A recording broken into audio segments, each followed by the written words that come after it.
Okay, so we are here at ground zero, if you will, at FanX headquarters. I am with the man, Dan Farr, one of my best friends in life. Well, thank you, I only Tony. see you now at these interviews and at FanX. Well, I think you know our circles have been moving in different directions for a little while, but it's always good to be back with you. Let's bring them together now. This now is, I mean, this is now years of running these events.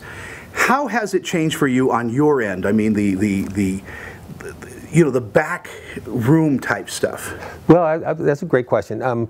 The staff has become so competent and so great at getting things done. I'll say my level of stress going into the event is much less than it was when we first started. There's a lot fewer unknowns. At least you know what the challenges are that you have in front of you.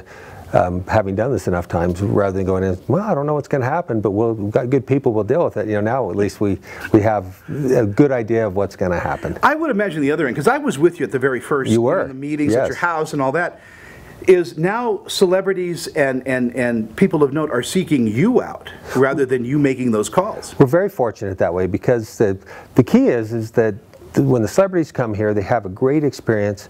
The fans treat them well, and because they treat them well, they go out and tell their friends and say, oh, you need to go to Salt Lake. It's a great show, and you know, we as a staff do our best to make sure the backroom stuff is running well for the celebrities, but really the most important thing is that the celebrities, when they come and the fans are greeting them and supporting them, buying photo ops and autographs, they go back and they tell their friends just how great the fans are here. Yeah, and that's what I also wanted to say is, if you ever come to Salt Lake City and come to FanX, as a fan, you will not be disappointed, because the treatment of the fans here, I mean, they're #1 as far as you're concerned. Well, they are. Well, it's a fan event. That's when our second event, we started to use the name Fan Experience, because we wanted to have that be kind of we wanted it to be a goal for us to make sure we always focus on the fan experience when we do these events, and just to make sure that it's what it should be.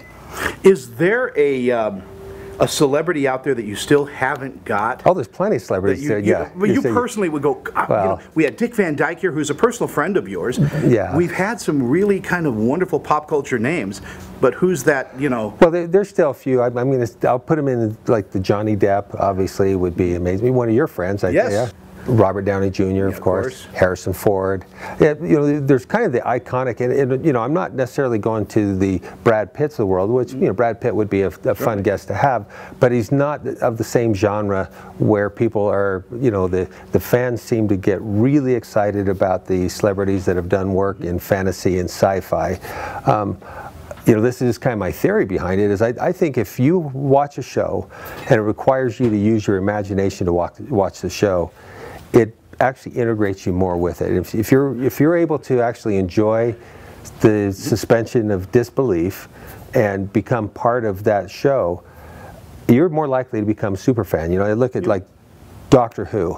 Well, that Doctor Who is generations of fans. It is generations of fans, but it requires so much imagination and willingness to say, hey, you know what, it doesn't have to make sense that all this happens on this tiny environment or whatever it may be.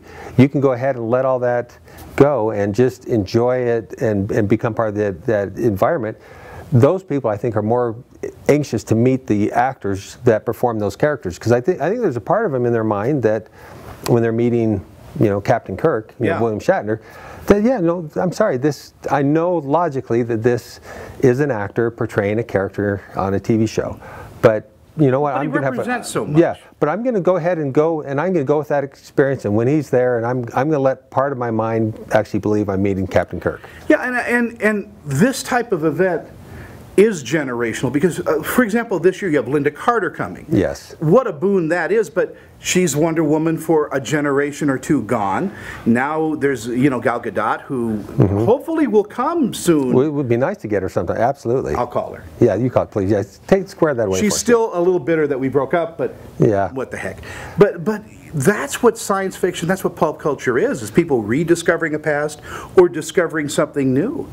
I always love when there's you know, you see whether it's a grandfather and their son and then the grandson or granddaughter or whatever, just the multi-generations. I love seeing that together, but when they're like, they want to get a photo op together, so the family's all in there and they're all excited about meeting the same celebrity that, you know, spans generations of acting, or somebody that they found something even current that they're excited, like Stranger Things. You know, so a show like that actually ties into, you know, if you're the product of the 80s, which I am, you know, you kind of recognize all the references back to our generation, but then it's today's generation, and it's something that appeals to everybody from really all generations. I also think that photo that they take ends up on the family wall. Oh, and that celebrity becomes part of that family in a way.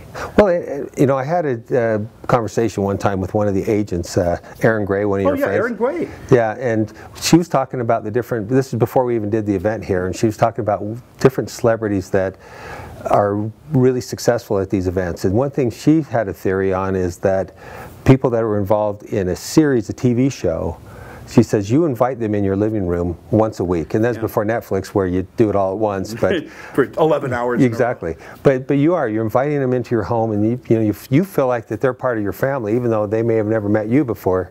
You've already feel like you know them, and so I think that's another factor that helps to drive the success of the guests that come. Now, Spring FanX is April 19th and 20th. Now we're getting ready for September FanX. We will. Is that the big one? Do we still call that the big one? It is bigger. Yeah, yeah, it's definitely bigger. We have more convention floor space. We've got, I mean, 3 days instead of 2. Yeah. We'll have more celebrities there, a lot more vendors, more attendees, everything. It's all bigger.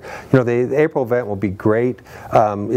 It's kind of right-sized, I think. You know, if you're a fan that you want to have a chance to meet the people that are coming, which they are. I mean, the thing about the lineup is it's a lineup that contends with any lineup you'd see in a convention anywhere. Yeah. Yeah, and I don't think anybody can do it the same way that we do it out here, is because Salt Lake is really just kind of still a small town. We are. And yet we have people by thousands coming to see this event. But we're kind of, you know, the back lot for Hollywood out here. Oh yeah. Many movies have been shot in Salt Lake City and around Utah. Oh, great scenery. Yeah. And just a few miles away from there. But I'll tell you how powerful a man this guy is. Yeah. This is what he has. See, we'll turn it back on. He got this from Thanos. That's how powerful Dan. I borrowed it just for the event from him. Yeah, but I have to give him back to him. He's got a movie to take. Yeah, we've got an end game to deal with. Exactly. Yeah. So he said I could borrow it, but he's got this movie to deal with. And thank you for all your help and consideration too, with all the charities that we both work on and everything. Dan Farr, you're just a great guy. And again, I'll see you the 19th and 20th. Thank you for everything, Tony. All right. Yeah. And we'll be back after this.